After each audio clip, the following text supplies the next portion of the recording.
Assalamualaikum warahmatullahi wabarakatuh. Waalaikumsalam warahmatullahi wabarakatuh. Ketua kelas pimpin doa terlebih dahulu. Untuk siap gerak, doa dipersilahkan. Doa selesai. Untuk istirahat di tempat gerak. Oke. Bagaimana kabarnya hari ini, anak-anak? Mantap. Oke. Hari ini kita akan masuk ke materi yang baru. Nah, materi apa itu? Materi teks hikayat. Nah, sebelum itu, nanti saya akan berikan beberapa pertanyaan awal sebagai pembuka kalian. Kira-kira kalian sudah tahu nggak apa itu hikayat dan sebagainya? Jadi nanti silakan kalian ikuti dengan baik. Kalian bisa tanya ketika kalian tidak paham. Oke, siap ya? Siap. Oke, terima kasih.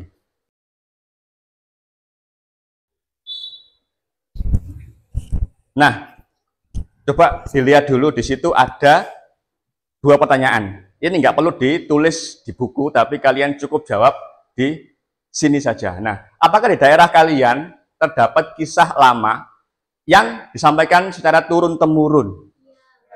Ada nggak kira-kira? Contohnya apa? Daerah kalian nih, nanggone karang binangun dewe atau ngelagah sendiri. Ada nggak kira-kira kisah atau apa namanya semacam cerita rakyat atau mitos gitu? Ada nggak? Ada. Coba sebutkan apa kira-kira contohnya. Halo? Ada yang rumahnya pinggir makam Mbah Gadung nggak? Mbah Gadung tahu Mbah Gadung? Nomornya barang gitu loh. Tahu ya? Nah, itu juga termasuk kisah lama yang disampaikan secara turun-temurun. Ada juga yang daerah mana sih itu? Yang katanya nggak boleh makan lele itu. Daerah mana itu? Belaga ya. Nah, itu kan ada mitos bahwa tidak boleh makan lele. Nah, itu merupakan kisah yang turun-temurun disampaikan oleh masyarakat. Nah, yang kedua, apakah cerita tersebut masuk akal? Masuk akal nggak kira-kira? Nah, itu saja. Itu contoh dari cerita rakyat. Oke. Nah, anak-anak, sebelum nanti saya berikan, saya presensi kehadiran, perlu kalian tahu dulu tujuan pembelajaran dulu kita hari ini. Yang pertama, nanti kalian, peserta didik, dapat menginterpretasi informasi untuk mengungkapkan gagasan dan perasaan simpati, peduli, empati, dan atau pendapat pro kontra yang terdapat dalam teks hikayat dan cerpen. Yang pertama itu.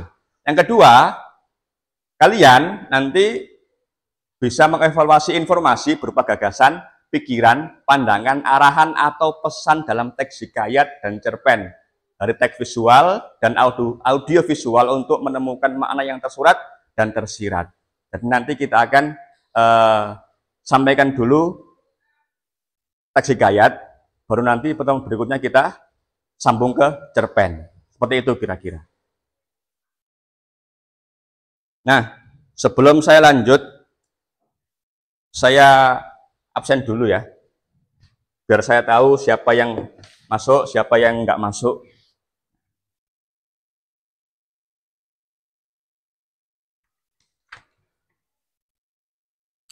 Ahmad Iqbal,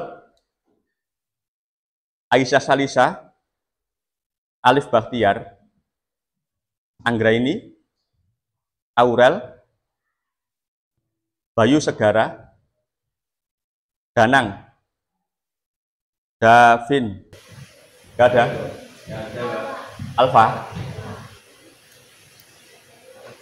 Desti, Faiz, Vera, Izzatul, Kaila Siva, Khairul Noval, Lagit, Laila Alga, Alfarobi, Rizky Raihan, Maulana, Maya, Maya Dwi. Ada dua Mayanya ini. Maya Mustika, Mila, Noh Rafael, Ajala, Nidaul, mana? Nur Kholidia, Pramadani, Rofsatun, Rangga, Rihadatul, Safa, Windy, Yasirli, Bayu. Oke, jadi yang nggak masuk tanpa keterangan ada satu, Davin. Yang sakit ada satu. Oke, sebelum kita masuk ke materi, saya ada kesepakatan dengan kalian. Nah, ini perlu kalian perhatikan ketika kalian dalam pembelajaran. Yang pertama, ketika nanti kalian minta izin keluar kelas, silakan minta izin langsung ke depan, sampaikan, Pak, saya mau izin ke belakang atau ke toilet dan sebagainya. Jadi jangan langsung ujuk-ujuk keluar atau Pak, atau langsung dari belakang, Pak izin Pak, nanti jangan, tapi langsung ke depan dulu. Oke? Nah, terus kalian ketika nanti kalian pinjam barang temannya, harus izin ke temannya, jangan langsung jupuk, jangan langsung diambil. Nah, itu aja. Kita langsung masuk ke materi. Materi yang pertama di sini ada pengertian dari hikayat. Nah, silakan diperhatikan di depan itu. Nah, hikayat adalah salah satu bentuk sastra prosa, terutama dalam bahasa Melayu, yang berisikan tentang kisah, cerita, dan dongeng. Nah, umumnya mengisahkan tentang kehebatan maupun kepahlawanan seorang, lengkap dengan keanehan, kesaktian, serta mukjizat dari tokoh utama. Jadi hikayat itu merupakan prosa atau sebuah cerita. Nah, cerita ini dikembangkan atau berkembang di daerah Melayu, makanya menggunakan bahasa Melayu. Nah, jadi isinya tentang kisah-kisah, dongeng-dongeng, situ. Juga ada keanehan-keanehan atau hal-hal yang tidak masuk akal atau yang ajaib dari tokoh-tokoh di dalam cerita itu. Nah,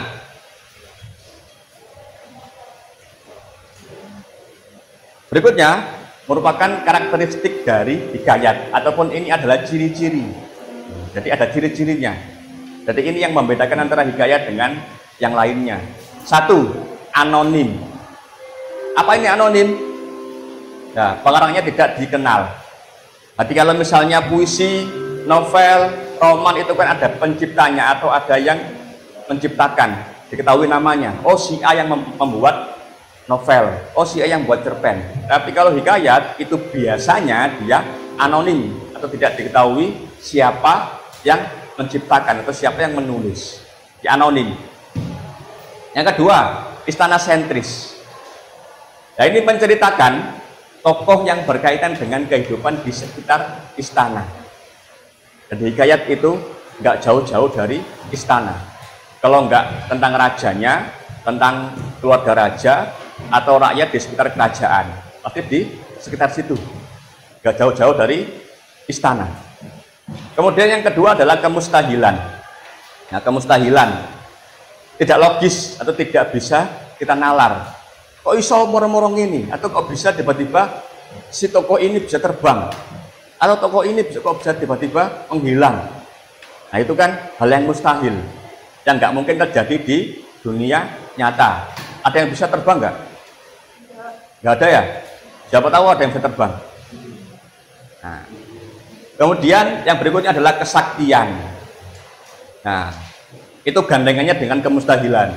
Menceritakan orang-orang yang sakti.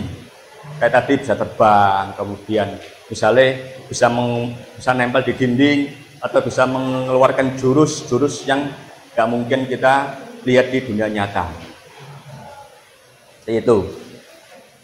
Yang kelima, menggunakan bahasa klise. Itu bahasa yang diulang-ulang, dibulan baleni. Yang keenam, bersifat tradisional. Meneruskan budaya, tradisi atau kebiasaan yang dianggap baik. Yang ketujuh, bersifat didaktis atau di sini memberikan pendidikan atau didikan terhadap yang membaca. Entah itu isinya tentang moral ataupun tentang religi atau keagamaan. Jadi di sini pasti yang bikin hikayat itu tujuannya pasti untuk mendidik yang membaca. Yang kedelapan, menceritakan kisah universal manusia, peperangan, kemudian perebutan tahta dan sebagainya. Kemudian magis. Tahu magis ya? Tahu magis? Di ML ada yang sering pakai mage. Siapa? Pakai mage.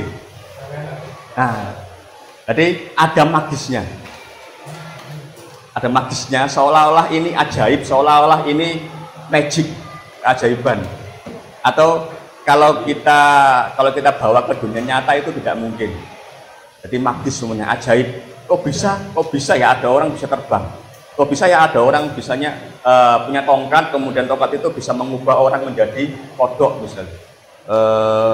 Oh ya, sebelum saya kasih contoh untuk teks hikayatnya, ini unsur intrinsik dari hikayat. Sama dengan unsur intrinsik dari karya sastra yang lainnya, seperti dongeng, seperti cerita-cerita yang lainnya, ada tema, ada kemudian alur. Alur ada berapa alur?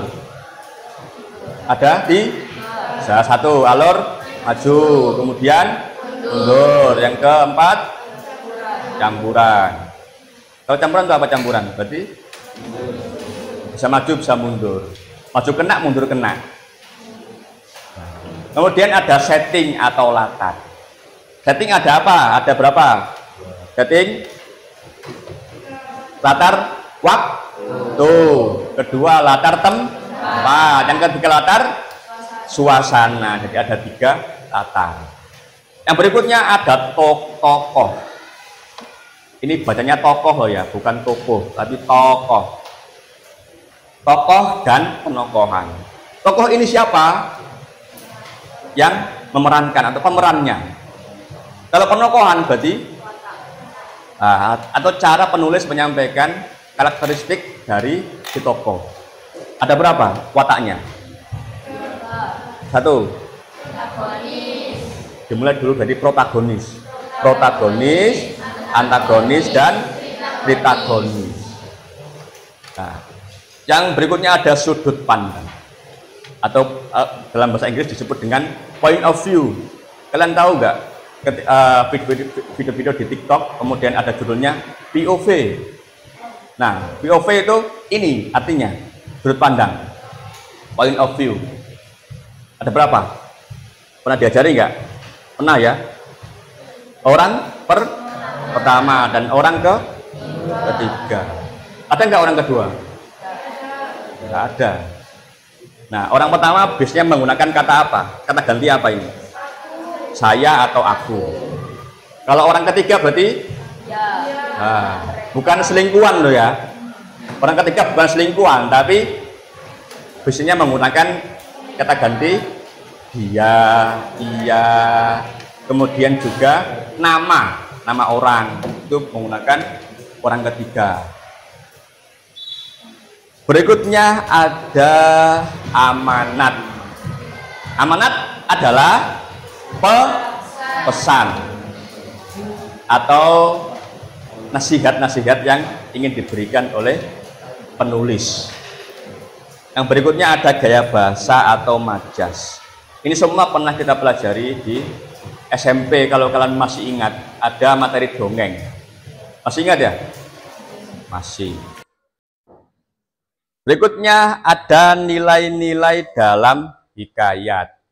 Nah, yang pertama, di situ ada nilai agama. Nilai agama. Itu nilai agama adalah hal-hal yang bisa dijadikan pelajaran yang terkandung dalam ini, maksudnya hikayat, ini salah ketik, yang berkaitan dengan ajaran agama. Jadi dalam hikayat itu biasanya, karena hikayat itu berkembang di zaman kerajaan Islam, makanya biasanya menggunakan banyak sekali nilai-nilai agama yang lebih banyak mengarah ke agama Islam. Nah, contoh memohon pada Tuhan agar dimudahkan urusannya. Nah, berikutnya ada nilai sosial,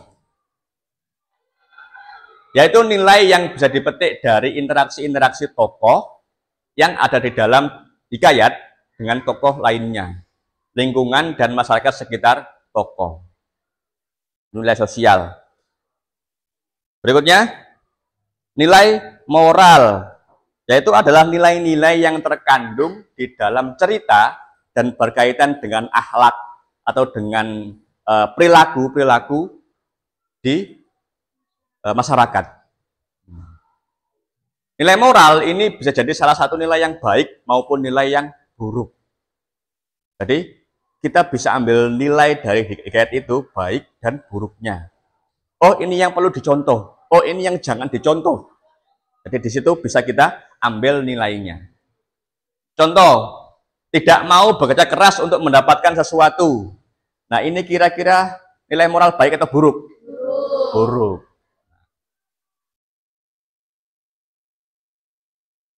Berikutnya ada nilai budaya.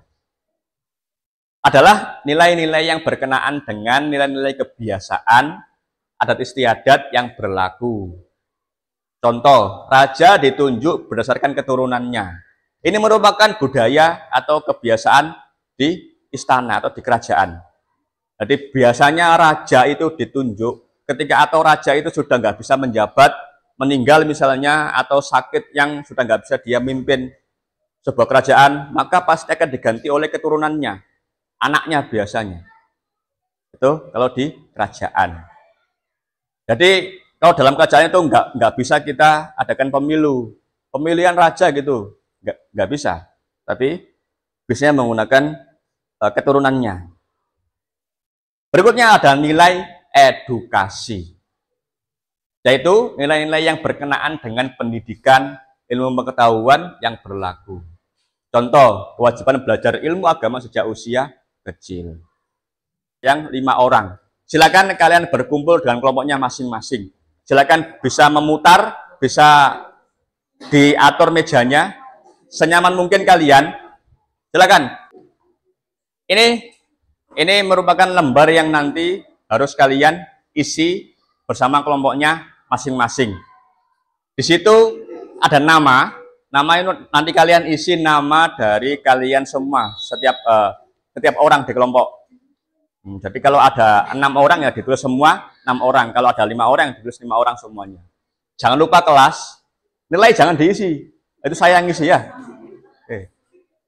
Oke, nah di sini ada contoh teks hikayat perkara si bungkuk dan si panjang.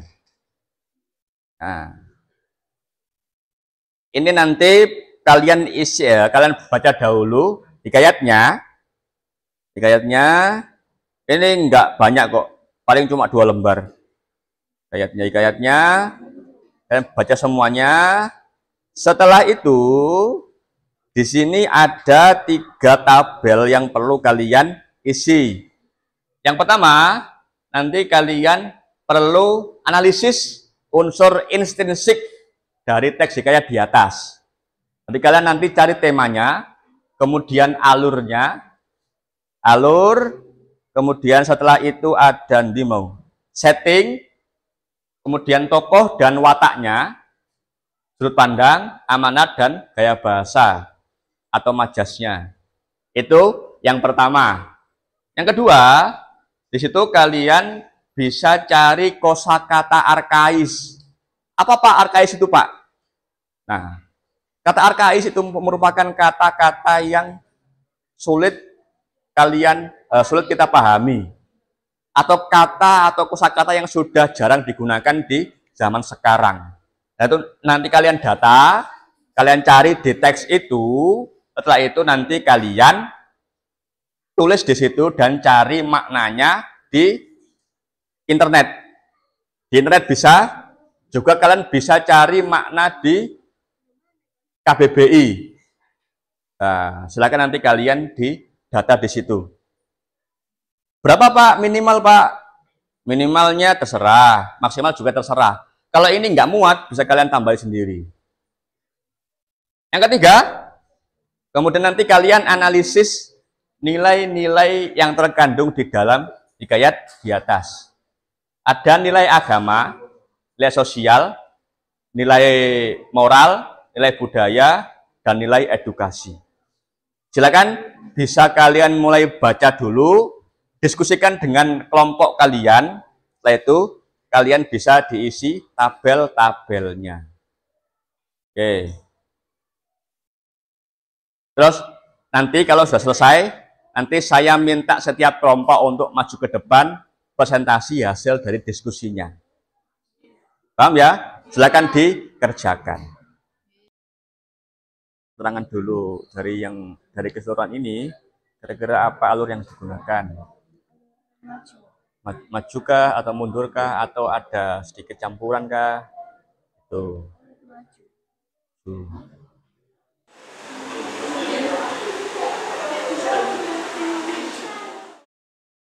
Assalamualaikum warahmatullahi wabarakatuh. Waalaikumsalam warahmatullahi wabarakatuh. Kami dari kelompok 5 ingin mempresentasikan unsur intrinsik dari cerita perkara si bungkuk dan si panjang. Tema adalah tentang kesaktian dan pengkhianatan dalam cerita. Jenis alur adalah alur Maju. maju. Hal ini bisa dilihat dari rangkaian alur cerita hikayat perkara si bungkuk dan si panjang yang menceritakan kejadian secara runtun dari awal hingga akhir. Bukti. Orientasi terdapat di paragraf 1 di awal. Kemudian konflik terdapat di paragraf 2 akhir. Klimaks terdapat di paragraf 3 akhir. Anti klimaks terdapat di paragraf 8 awal dan 10. Resolusi terdapat pada paragraf akhir. Latar tempat di sungai atau tepi sungai. Latar suasana menegangkan, membingungkan, dan mengecewakan. Latar waktu tidak diketahui karena tidak disebutkan secara rinci dalam hikayat oleh penulis cerita. Latar tempat, maka ia pun berhentilah di tebing sungai itu dengan istrinya. Latar suasana, daripada hidup melihat hal yang demikian ini, baiklah aku mati. Setelah itu maka terjunlah ia ke dalam sungai itu. Nah, cerdik baik hati. Maka bertambah-tambah masyhurlah arif bijaksana. Masyhudul haq itu si bungkuk suka mengalah, baik hati, mudah percaya. Artinya, maka kata orang tua itu, istri hamba dari kecil nikah dengan hamba. Si panjang bedawi, licik dan egois. Maka bedawi, istri si bungkuk mudah dirayu, tidak setia, egois, suka berbohong. Maka diperiksa pula oleh masyhudul haq. Maka kata perempuan itu, si panjang itulah suami hamba. Sudut pandang orang ketiga, iya, dia, itu, buktinya. Maka bertambah-tambah masyurah bekerja sama bijaksana masyhudul haq itu. Amanat atau pesan moral yang disampaikan oleh penulis kepada pembaca. Buktinya adalah jangan berbohong karena berbohong itu tidak baik, merupakan dosa dan hanya akan menimbulkan kerugian pada diri kita sendiri. Oke. Majas penegasan yang terdiri dari majas tautologi dan majas repetisi. Kalakian maka bertambah-tambah cerdiknya dan akalnya itu. Oke, sudah cukup bagus. Kita akan beri aplaus dong kelompok 5. Oke, bisa diakhiri. Sekian dari kelompok 5, terima kasih. Wassalamualaikum warahmatullahi wabarakatuh. Waalaikumsalam warahmatullahi wabarakatuh. Assalamualaikum warahmatullahi wabarakatuh. Waalaikumsalam warahmatullahi wabarakatuh. Kami di sini dari kelompok 4 mau mempresentasikan hasil dari kosakata arkais yang akan disampaikan oleh Anggraini Wulandari. Oke, yuk. Segini aja. Segini aja. Ah, ya. Yang pertama kalakian, makna ketika itu. Yang kedua dicarinya, maknanya dicarinya. Yang ketiga sebermula, artinya mula-mula. Yang keempat ditantinya, maknanya ditunggu. Yang kelima syahdan, artinya selanjutnya. Yang keenam arkian, artinya kemudian. Yang ketujuh berketahuan, artinya diketahui. Yang kedelapan diperjauhkanlah, artinya dipisahkan. Yang kesembilan mentuamu, artinya mertua. Dan yang terakhir adalah hatta, yang artinya lalu. Sekian presentasi dari kelompok 4. Wassalamualaikum warahmatullahi wabarakatuh. Waalaikumsalam warahmatullahi wabarakatuh. Beri aplaus, beri aplaus. Assalamualaikum warahmatullahi wabarakatuh. Waalaikumsalam warahmatullahi wabarakatuh. Kami dari kelompok 3 mau menyampaikan analisis nilai-nilai yang terkandung dalam teks hikayat. 1. Nilai agama. Kalimat teksnya yaitu kita harus selalu bersyukur atas apa yang telah diberikan oleh Allah. Analisisnya, apa yang telah diberikan Allah kepada kita adalah sesuatu yang memang terbaik untuk kita. 2. Nilai moral. Kalimat teksnya yaitu janganlah sekali-sekali kita memutar balikan fakta. Analisisnya yaitu bagaimanapun juga kebenaran akan mengalahkan ketidakbenaran. 3. Nilai budaya. Kalimat teksnya yaitu sebuah kesalahan pastilah akan mendapat sebuah balasan. Analisisnya yaitu seorang yang melakukan kesalahan seperti berbohong maka akan diera sebanyak 100 kali. Ada yang ditanyakan? Sudah paham semua, luar biasa. Beri tepuk tangan dulu dong. Assalamualaikum warahmatullahi wabarakatuh. Waalaikumsalam warahmatullahi wabarakatuh. Saya beri satu permainan singkat, tapi ini menggunakan mata saja, mata. Nah, ngapain Pak? Ketika saya bilang 0, kalian tutup mata. Ketika saya bilang 1, kalian buka mata, buka lebar. Ketika saya bilang 2, kalian lirik kanan. 3, lirik kiri. 4, lirik atas. 5, lirik bawah. Oke. 0. Fokus 0. Oke. 1, 2, 3, 4, 5, 0, 1, 3,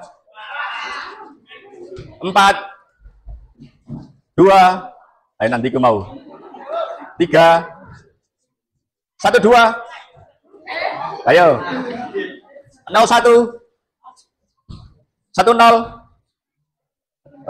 2, 3, 0, 0, selesai. Tepuk tangan.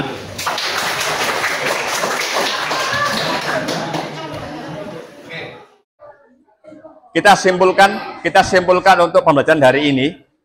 Nah, hari ini kalian tentang apa saja tadi? Tentang pengertian hikayat. Kemudian ada karakteristik hikayat. Apalagi tadi? Nilai tadi ada berapa? 1, nilai agama, nilai sosial, nilai moral, nilai budaya, nilai edukasi. Oke. Jadi kira-kira kalian hari ini senang nggak? Senang ya? Alhamdulillah. Besok kita ketemu lagi dengan materi yang berbeda. Yang jelas saya harap untuk besok kalian bisa lebih cepat atau bisa lebih efisien untuk mengerjakan tugasnya. Tadi itu terlalu lama kalian mencari di unsur intrinsik. Jadi akhirnya untuk tugas yang 2 dan 3 itu nggak dapat waktu. Tadi masih ada yang bolong-bolong tugasnya.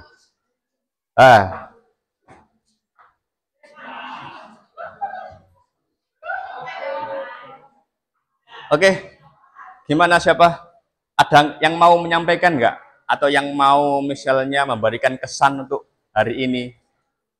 Nah, Mila coba. Mila atau Maya? Gimana kesannya hari ini? Serunya gimana tadi?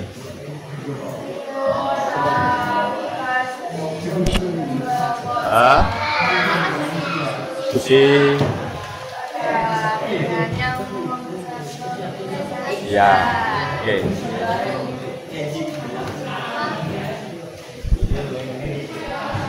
Gimana?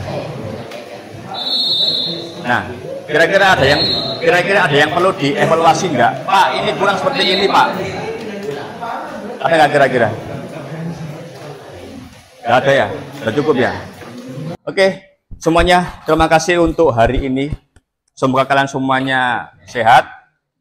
Semoga semuanya sukses. Amin. Semoga lancar, semoga tercapai semua cita-citanya. Amin. Oke, terima kasih untuk hari ini. Sampai jumpa pertemuan berikutnya. Saya akhiri. Assalamualaikum warahmatullahi wabarakatuh. Waalaikumsalam warahmatullahi wabarakatuh.